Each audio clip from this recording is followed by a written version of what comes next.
And now, CCW News presents Holy Crap, This Is Actually Happening. All Hail Queen Pelosi edition, June 19th, 2022. I'm Chuck U. Farley.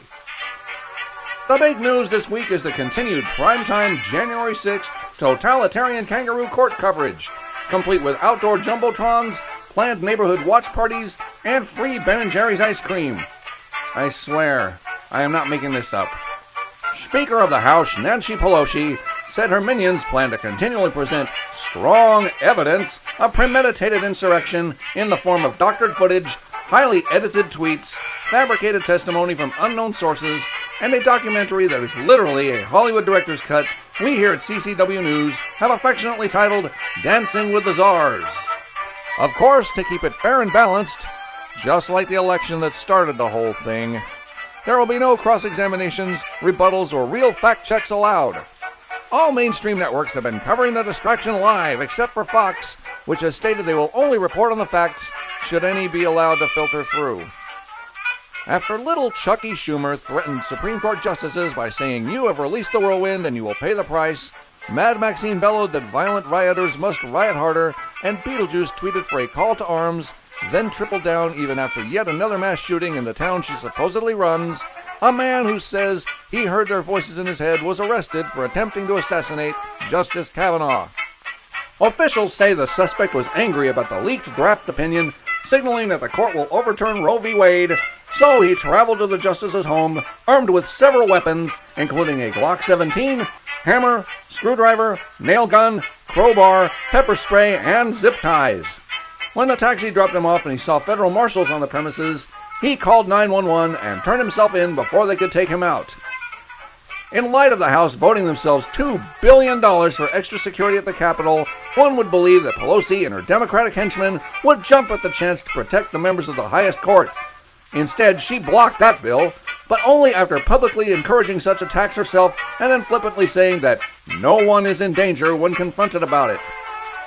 Meanwhile, several groups plan to continue illegally protesting outside the justices' homes as they know the Democrats in power won't bother doing a thing, local cops were told to ignore it, and all leftist media won't report on it.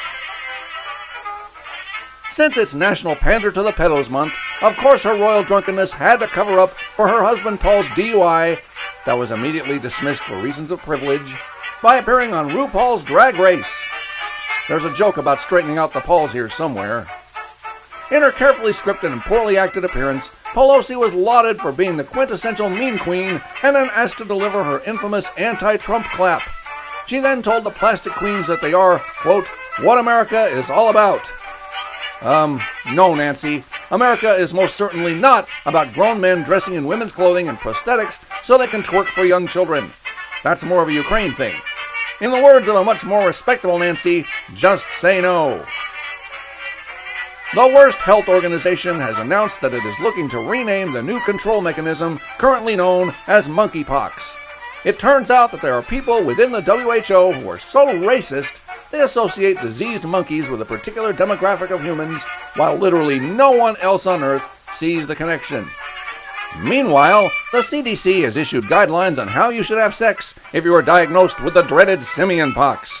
These include, quote, masturbate together at a distance of at least 6 feet without touching each other, and remember to wash your hands, fetish gear, sex toys, and any fabrics, end quote. No, I truly swear, I'm not making this up. It may be a good thing that the border is wide open. King Brandon's policies are so spot on with the American dream that millions of Californians are now fleeing for asylum in Mexico. Other nations, such as Texas and Portugal, are not pleased with spoiled Californians bringing their bad ideas, skyrocketing rents, and demands for avocado toast with them. Several South American and European governments are taking action by limiting visas and higher-end home purchases. On the topic of bad ideas, after the string of mass shootings that always take place right before a midterm that Democrats are set to lose, the House passed a slew of red flag laws that will do nothing but punish law-abiding citizens while helping criminals break the law, because that's the definition of Democrat, criminal. The move was seen as bipartisan, meaning rhinos were paid off per usual. The legislation would allow guns to be temporarily confiscated from people deemed by a federal court to be a danger to themselves or others, which means immediately disarming any and all Democrats. Benevolent billionaire and space explorer Elon Musk may have to back out of the multi-billion-dollar Twitter deal because they still won't come clean about their actual number of users. After an all-hands-on-deck meeting, leaked internal messages, most likely leaked by Musk himself, show that employees were furious that there may be layoffs in the future, even though the company's revenue is currently less than it spends each year. Musk also said that he would want to keep on only useful people, which terrified 95% of the current staff.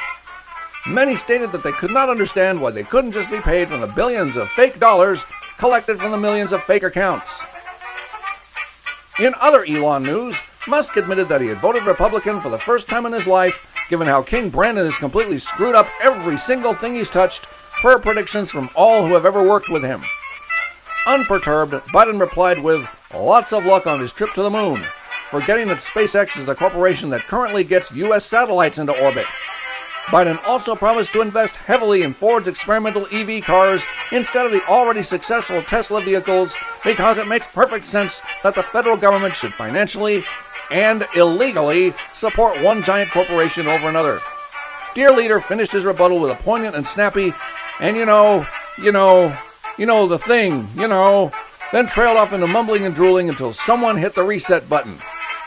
After shutting down pipelines, discontinuing drilling rights, and imposing what amounts to sanctions against domestic production, the Biden regime is demanding that oil companies produce less oil at much higher costs with more restrictions while charging significantly less for the product.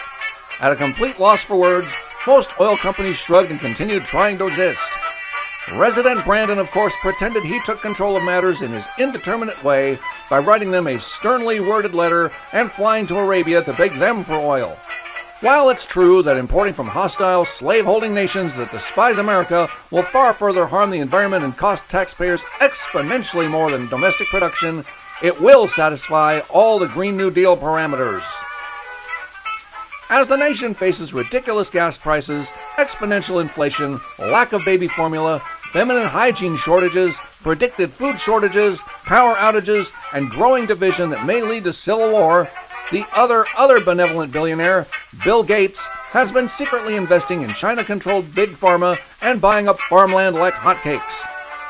Gates, who is somehow a big proponent of both vaccines and population control, now owns more farmland than any other landholder, including indigenous nations on the planet. In wholly unrelated news, more than 20 major food plants have been set afire so far this year, 500,000 chickens have been killed to protect us from some sort of bird flu, and this week at least 2,000 cattle died of heat exhaustion in Kansas, where the temperature rose to a whopping high of 104 degrees, which is indeed shocking, as this reporter is literally looking out the studio windows at a healthy herd of cattle roaming around in exactly 104 Texas degrees.